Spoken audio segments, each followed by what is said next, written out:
최근에 바리스타 대회가 좀 흥행이 좀 꺾였어요. 제가 봤을 때는 한 2017년부터 꺾인 것 같아요. 그게 체감적으로 느껴지세요? 네, 느껴져요. 저는 이제 왜 2017년부터 꺾였다고 느끼냐면 안스타일 월커 월요일에 커피 라이브. 제가 처음 봤던 대회가 2015년 한국 국가대표 선발전 커피 그래피티 이종훈 바리스타가 우승하셨던 그 대회의 예선전. 대회 취재하면서 많이 배웠고 진짜 선수들 열정 가까이서 보는 것도 정말 너무 흥미롭고 재밌었고, 대회 이벤트 산업이란 또 이렇게 굴러가는구나. 여기에 또 뭐 폐해는 이런 게 있고 장점은 이런 게 있고 선수들이 뭐 진짜 얼마나 노력하는구나. 아, 시연 뭐 시작하겠습니다. 타임 시작하고 뭐 하고 앞으로 뭐 어떤 바리스타가 되기 위해서 노력하겠습니다. 감사합니다. 타임 15분 딱 끝나고 박수 딱 나오잖아요. 그럼 그때 저희도 막 셔터 누르고 있지만 막 엄청 소름 돋고 그런 시연들도 많아요. 제일 인상 깊게 보셨던 시연 있으세요? 제일 인상 깊은 거는 이따가도 말씀드릴 그 2015년에 미국에서 월드 바리스타 챔피언십 했을 때 우승했던 사샤 세스틱 시연. 그게 뭔가 진짜 긴장감이 있었어요. 왜냐면 거기는 대회장이, 우리나라는 밝은 전시장에 이제 대회장 이렇게 있잖아요. 전시장 베이스 자체가 어두워요. 2015년 사샤 영상 보시면 주변은 어두워. 대회장만 딱 Hello judges 하면서 딱 시작하는데 타임 딱 월드 대회니까 박수 얼마나 나오겠어요. 그럼 거기 사회자 스테판 라이튼이 소리 엄청 지르거든요. Where's the champions from Australia? 하면서 소리 막 질러요. 그럼 그 사운드, 사람들 박수 소리. 바리스타 챔피언이 지향하는 바, 바리스타 챔피언십이 지향하는 바가 여러 가지가 있겠지만 저는 가장 중요한 건 업계에 바리스타를 둘러싼 이 커피 산업에 청사진을 제공해야 된다고 생각해요. 우리 산업이 앞으로 이렇게 나가야 된다. 지속 가능성, 뭐 환경과 함께하는 뭐 어쩌고 농부들과 같이 잘 먹고 사는 이런 추상적인 언어가 아니라 바리스타 챔피언이잖아요. 현업에 있는 사람이니까 산업에 우리 앞으로 이렇게 합시다. 내가 이 대회를 준비하면서 뭘 준비했는데 이 준비하는 과정에서 뭘 깨달았고 이게 실제로 우리 산업에 적용하기에 효과적인 겁니다. 내가 가지고 나온 시연 한번 보세요. 자, 보셨죠? 저찌들 음료 드셨죠? 어때요? 맛있죠? 우리 이거 해봅시다. 이게 바리스타 챔피언십의 메시지라고 생각해요. 근데 그 메시지가 이를테면 실효성이 없어서 실제로 구현하기 너무 어려운 거여서, 자, 내가 코스타리카 저 정상 절벽에 올라가가지고 딱 한 그루 있는 나무에서 딱 따가지고 딱 해가지고 진짜 뭐 한 번 로스팅 하는데 뭐 한 1000만원씩 드는 방법으로 로스팅 해가지고 딱 갖고 나왔는데 겁나 맛있어. 한번 먹어봐. 어때? 맛있지? 여기에서 끝나면 안 된다는 거예요. 다시 재생산 가능해야 되고 또 업계에서 재해석이 가능해야 되고 그쪽의 산업이 또 형성이 돼야 되고 그래야 된다고 생각하거든요. 그거를 바리스타 챔피언십이 지향해야 된다고 생각해요. 제가 말씀드린 부분을 제일 잘 수행했던 거는 사샤가 아닌가. 사샤의 시연과 그 이전 해인 2014년 히데노리 이자키의 시연을 비교해보면 딱 알 수 있어요. 그러니까 실력의 차이 위에 말씀드리는 건 아니에요. 히데노리 이자키가 사샤의 코치예요, 심지어. 그러니까 히데가 어떻게 보면 더 대단한 사람일 수도 있어요. 챔피언 되고 그 다음에 킹메이커 했어.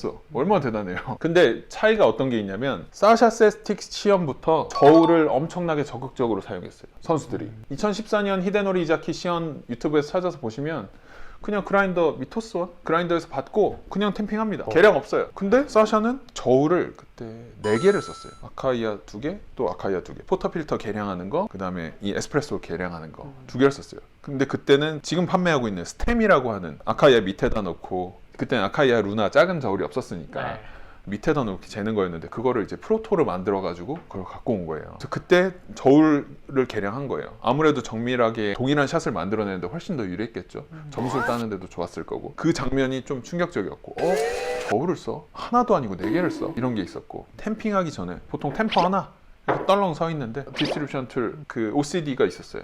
그리고 템퍼 있었어요. 자, 아이러니컬하게도 그 디스트리뷰션 툴은 사실 OCD 전에 먼저 다른 나라, 중국이었나? 어디서 특허 나온 그게 있어요. 그래요? 원래 있는 제품이에요. 근데 그거를 사샤가 OCD로 상품화한 거예요. 그러니까 아무도 거들떠보지 않았던 거죠. 템포로 평평하게 눌리는데 그 전에 그걸 왜 해? 근데 사샤가 뭐 어떤 이유에서인지 거기에 의문 갖고 이거 써봐야 되겠다 해서 오너라는 브랜드 달고 그렇게 만든 거죠. 대회에서 써서 챔피언 된 다음에 엄청 팔았잖아요. 지금은 디스트리뷰션 툴이 없는 시장을 상상할 수 없죠. 너무 많은 사람들이 쓰고 완전히 새로운 산업군이 생겼잖아요. 템퍼 회사들 앞다퉈서 다 만들고 그것만 전문으로 만드는 회사들도 있고, 바리스타 챔피언이 산업의 어떤 지형을 좀 바꿔놨죠. 2015년만 해도 어디에 갔는데 뭐 예를 들어서 프리츠에 갔어. 근데 프리츠에서 포터필터를 개량해서 쓰네? 와, 역시 프리츠다. 저울도 막 엄청 오하우스 막 이런 전문적인 저울 쓰고 막 아카이아 쓰고, 와, 역시 프리츠다. 대단하다. 이렇게 했다면 지금은 동네 카페 갔는데 저울을 안 써? 왜 저울을 안 쓰지? 당연히 써야 되는 거 아닌가? 이렇게 생각하실 거예요. 특히 최근에 커피업계에 입문하신 분들은. 그러니까 사샤는 시연하는 측면에서도 저울로 정밀하게 계량해야 된다는 것을 바리스타들한테 메시지를 줬고 저울 산업이 컸잖아요. 그 다음에 브랜드 얼마나 많이 나왔습니까? 아카이아 말고도. 아카이아도 커졌지. 그때 이후로 생두에 바리스타가 이렇게 많이 관여해야 되는구나. 프로세싱 시장이 이렇게 크게 있구나. 뭐든 할 수 있겠구나. 그 다음부터 앞다퉈서 지금 얼마나 많은 프로세싱이 있습니까? 예전에는 내추럴, 워시드, 허니, 갈래를 나눠봐야 이런데 지금은 뭐 물에다 담갔다가 꺼냈다가 껍데기를 반만 넣어봤다가 5일 있다가 껍데기를 좀 더 넣어봤다가 비닐로 덮어봤다가 아프리칸 베드에 놨다가 위아래를 섞어봤다가 별짓 다 하잖아요. 미치킨가? 일본 챔피언이 아마 그걸 했을걸요? 미소 된장으로 이제 발효하는 뭐. 미소된장, 질 수 없다 고추장 커피. 아 그러니까요. 순창 프로세스. 태양초 메설레이션. 오케이. 메설레이션. 그 WBC 네. 룰 앤 레귤레이션을 한번 찾아봤어요. 월드 바리스타 챔피언십의 젖지는 어떤 바리스타 챔피언을 추구하는가? 제가 핵심적으로 말씀드리고 싶은 항목은 요 D 항목입니다.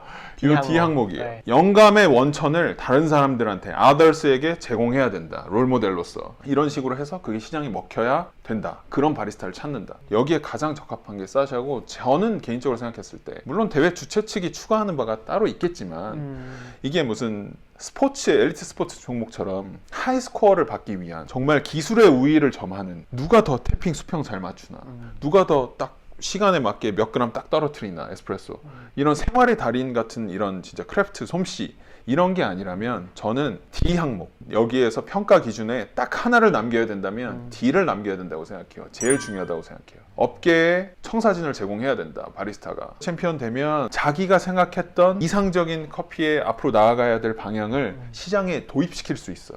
그걸로 돈까지 벌 수 있어.